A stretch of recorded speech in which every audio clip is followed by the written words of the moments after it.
Okay, and I am back with another 31 days of cut file fun, and today I am doing the day 3 for week 2, which is technically day 10 for 31 days, but I am on day 3 for the pear tree cut file. So I've got a couple wood embellishments that were for close to my heart way back in the day. They are several years old and no longer available. I have some chipboard pieces that are definitely uber old from several different companies, and this cute little frying pan with a fried egg in it from my Not Just for Boys Kit Club kit. Then I have my little chef cut file along with the inner pieces for the hat and the word chef.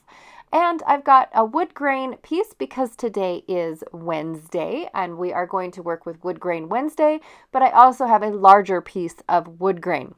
I have 3 photos, a border strip or a branding strip from a while ago. I believe it's a close to my heart piece as well.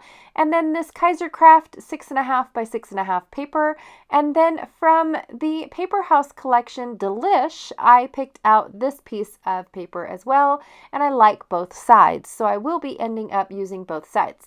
So to start this layout, let me show you some of the mixed media tools I will be using. Salvaged patina and my blending brush. I also have this really cool aqua color from the dollar store. It's a paint spray, and then I have some shimmer pins from Close to My Heart, as well as a marker from Nuvo, actually 2 markers. One is a glitter marker and the other one is a metallic marker. Now the metallic marker I tried to find the last time I used on a video, and I was unable to find them. So to start this layout off, I debated on ripping my paper in half at an angle, but then I realized that when I flipped the layout over, I wouldn't be able to match the angle and I would have lost a little bit. So I decided to just rip it straight. I do love this blue color with the pots and pans and you know, kitchen utensils in there. So I thought that I would use that as one side and then the wood grain as the other. And then I'm going to trim down my photos. Now my daughter received a really cool, cute little waffle maker, and she wanted to make waffles. And inside the book is some super uber easy recipes to make waffles. So this is her for breakfast morning. So we're clearly not dressed, but for breakfast morning, we are making some waffles. I, of course, didn't have time to take pictures in the making because we made a mess. It almost looks like this rolled out dough right here with all the flour all over the counter. Is what our counters looked like. But I took pictures of the end result and her doing a few of the dishes. So I want to work on the cut file, and this one I want to color bits and pieces of the cut file because I won't be backing most of them. So I'm going to do some silver for the whisk and some brown, I think it's Americano for the wooden spoon, as well as the handle of the whisk. And then the word chef I will be painting or coloring with the Lagoon shimmer marker from Close to My Heart, or shimmer brush. Now I have to tell you guys that I went with this color because of my recipe holder. It has this beautiful aqua color on it, and I thought that I had in the photos the waffle maker, which is also that same color, but I realize now, making the video, that I don't. But I love adding this color into it instead of trying to match that blue. Blues are definitely one of the colors that are really, really hard to match. So I thought that if I added a few of this aqua color, I'm not really sure if it's aqua or turquoise, but if I added this color to it, then it would definitely help bring it in threes. Now, when I added the patina to it, my blender brush color, or my shimmer brush color, was a little bit too close of a match. So I'm going to go back through, but first I'm going to back my wooden spoon and the handle of my whisk with my wood grain, just to give it a little bit more of dimension and the aspect that it is a wooden spoon. Yes. So here's where I realized that my my shimmer brush and my inner bits of the word match too much. So I'm going to go back again and make the shimmer brush a little bit darker. I thought that if I used the brush to kind of color it in, it would make it darker, but it doesn't. I wanted that distinct outline and make it different. Now, I do play along a lot with these wooden pieces. I'm using shimmer brushes and markers and all different kinds of things to get where I want, but I wasn't sure exactly what I was looking for as far as painting these. I wanted to color them, but I don't have the right color. I mean, they were all over the place, you guys, so it takes me a bit to get to where I like them. And then I squeezed my shimmer brush a little bit too much, so I made a mess, and now I'm wiping it with a towel and a baby wipe to see if I can get the color to move a little bit within the wood grain of these pieces. And then I am trying to spread it across. I mean, I do a lot of things with these pieces until I finally grab my shimmer or my silver pen and make it all silver. Then I grab my bronze pen, which is the same exact kind of pen, except that it's in bronze, and decided to go with a little metallic look on my kitchen appliances. That's the word I'm looking for. Oh my gosh. As far as the pot goes, I still don't know if I want a silver pot. I don't know what color pot I'm going to do, but I'm going to bring back that Lagoon shimmer brush, and because it's very liquidy, I'm going to do the outside edges and then bring in the color using my my rag. So that way it looks like it's shaded. Not that I'm an artist at all. I don't do any of the shading for any of the other pieces, but I really do like how that bowl looks. Now I'm going to make my cooking pot look exactly the same. Now, we used the mixer to mix the dough for the waffles. However, we did not need a pot. I just really didn't want it to be the only item left of these wood pieces, so that's why I'm adding it to the layout. That is the only reason I'm adding it to the layout. Now, I thought I would tone down my aqua color, or I should say it's a lagoon color, with my white shimmer pen. I've never gotten this white shimmer pen to do anything for me. It is actually white, but yeah, it just really picked up the color and didn't do anything else. So, but I'll keep trying to use it. Then I'm going to go ahead and put my layout together now that I have all of my elements that I'm pretty happy with, I'm okay with. In the end, I'm going to put them all together. Now, what I'm going to do is put my two pieces that I ripped together back together, but I'm going to use my border strip to kind of hide the seam. So that way I have a clean look and it looks like I meant to do all of this.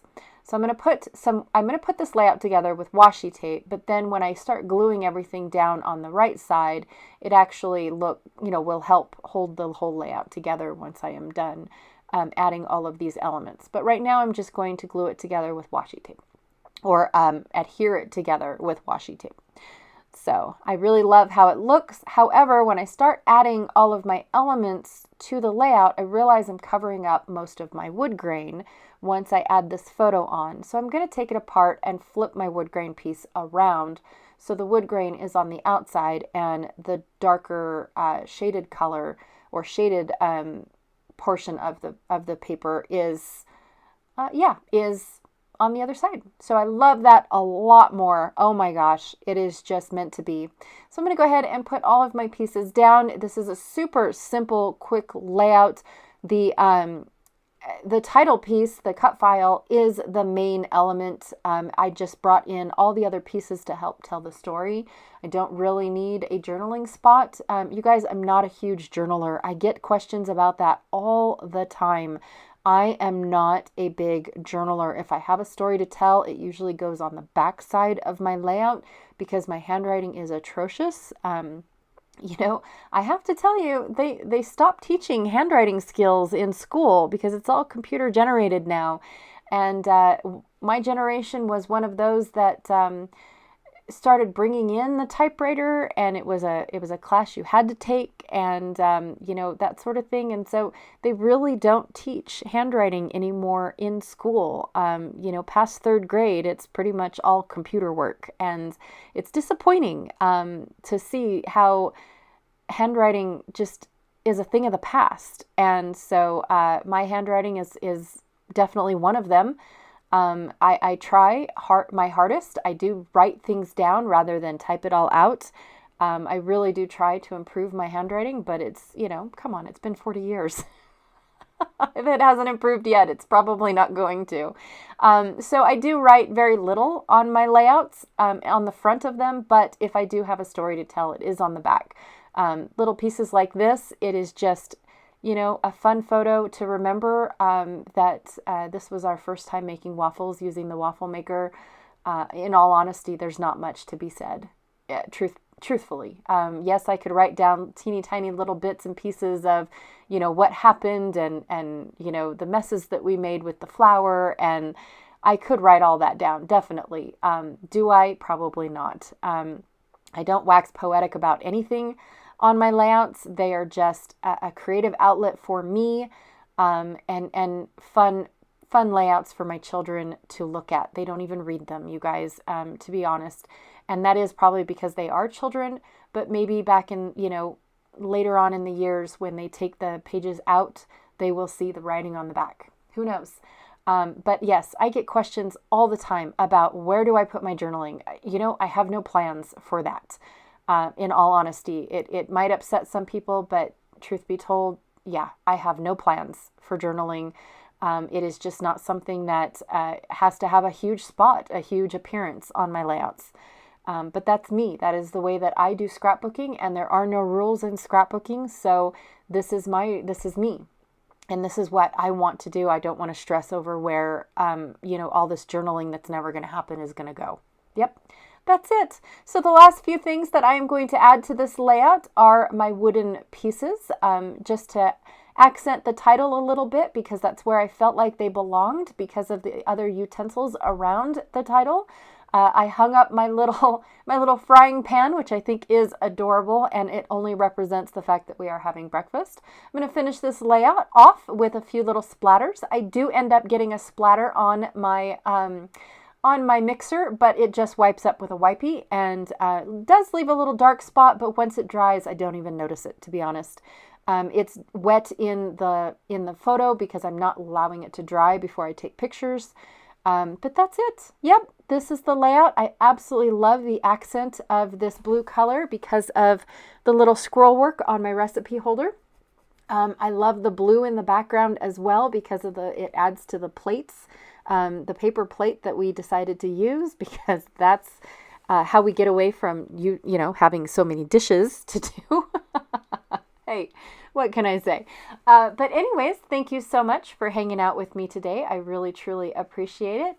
Like I said, sometimes the cut file does all the work for you. Sometimes it is just an accent in the background, you guys. I do enjoy mixing and matching how I put my cut files together. I don't ever feel like I do the same thing, even though it looks like I'm doing the same thing. Anyways, be sure to check out the 31 Days of Cut File Facebook group. Sorry, had a blank spot in my brain for a second. But the Facebook group is where I am containing all of the content for all of these, for the 31 Days of Cut File Fun. There is also a hashtag that can be used to look up other people's beautiful photos, beautiful artwork for all of this. You could use the hashtag in the search for Facebook as well as the search for Instagram. And there is a playlist for others that are playing along and recording their 31 days. So the playlist is here on YouTube. If you want to check it out, the link is in the description box down below, as well as the link for the Facebook group and for the hashtag if you guys want to start using it as well. Alrighty, thank you so much, and I will check y'all later.